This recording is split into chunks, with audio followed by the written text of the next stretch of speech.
I knew that thou wouldst allow these humans to corrupt thee. A dragon. You summoned a dragon. Ha! One of the few they were able to corrupt, and I turned it against them. Black Storm defeated it and imprisoned it here. It was trapped like me. So now you turned it against me. It is thee who has turned against me, abandoning me here, left to pay the price for each and all of thy errors in thy stead, whilst I did all I could to help thee to return. And so it is, I am come to the end of my strength. An empty shell o'ertaken with rot. I did not wish to harm thee, but I no longer am master of all that I do. Is that why thou hast killed my companions? Is that why you killed my companions? The visions? Speak rather to thy human half, for that is who hath invoked them, with its fear and its regrets. Thy companions never traveled through the breach.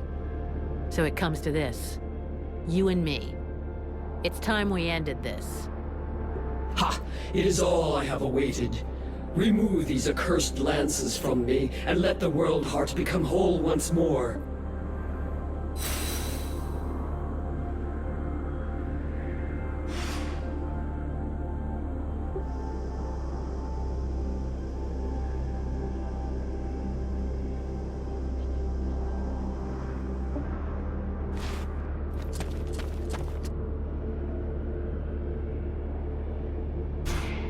So, this is what the World Heart looks like?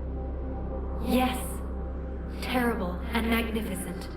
Nothing that I ever read could have prepared me for this vision. I just hope that in spite of everything, your knowledge can help me. Because I have absolutely no idea what I'm supposed to do. Faced with any kind of choice, it is impossible to be sure of making the right decision. No one can see all the consequences of their actions on the future.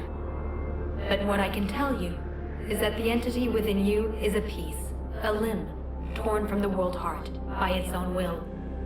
By sending part of itself to Vertiel to inhabit a living body, it knew it would be protected until it was possible to get that part back.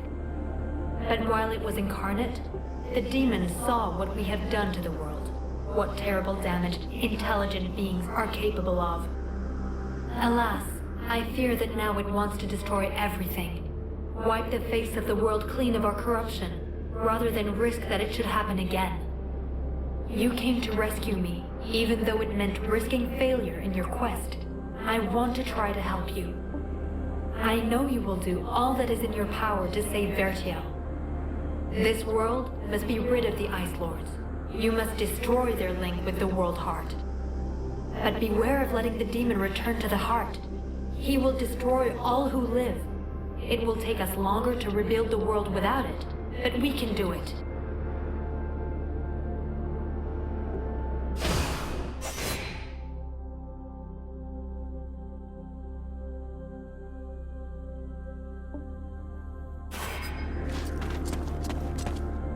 The flame will burn bright anew, and the necromancers will be the first into the fire.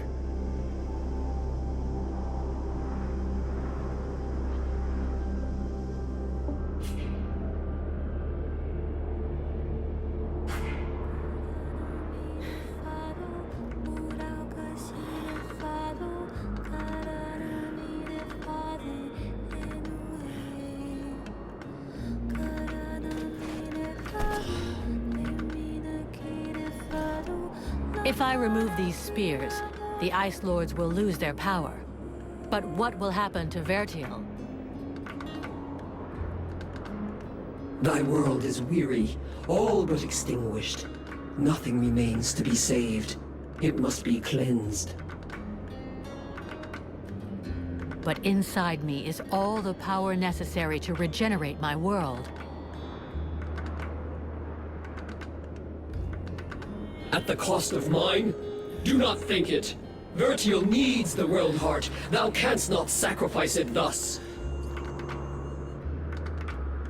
There are still dragons, and the necromancers will be destroyed. The fire of the World Heart is not completely out. It will burn bright again, in time. But without us, I forbid thee to do this. I will not die for thee.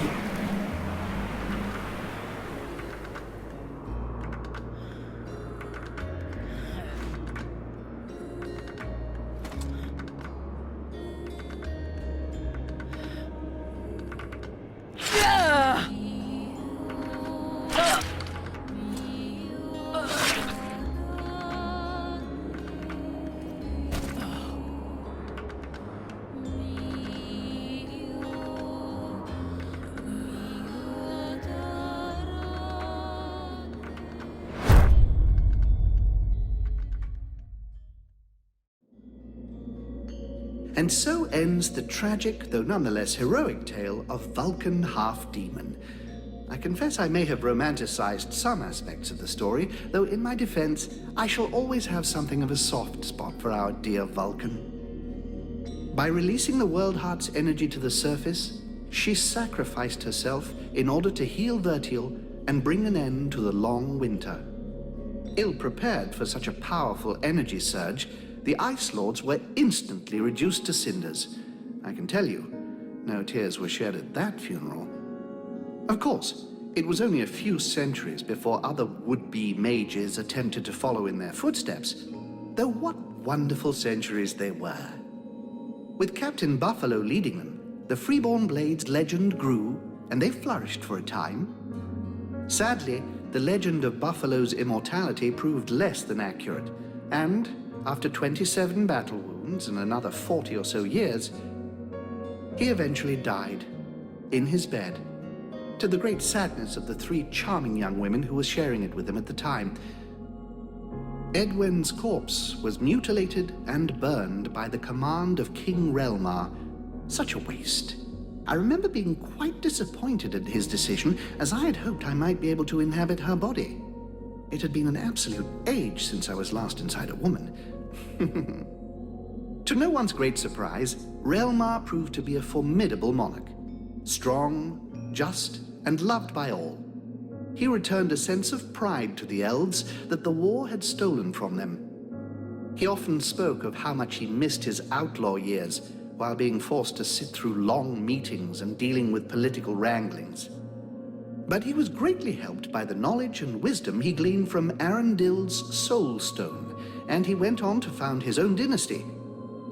The Red Scribes...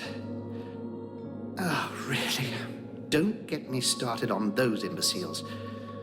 Nonetheless, it would be uncouth of me not to mention how heartbroken young Sybil was by Vulcan's death. Proud to have fought alongside such a courageous companion, the beautiful young scribe lifted her head high and transformed her grief into purpose.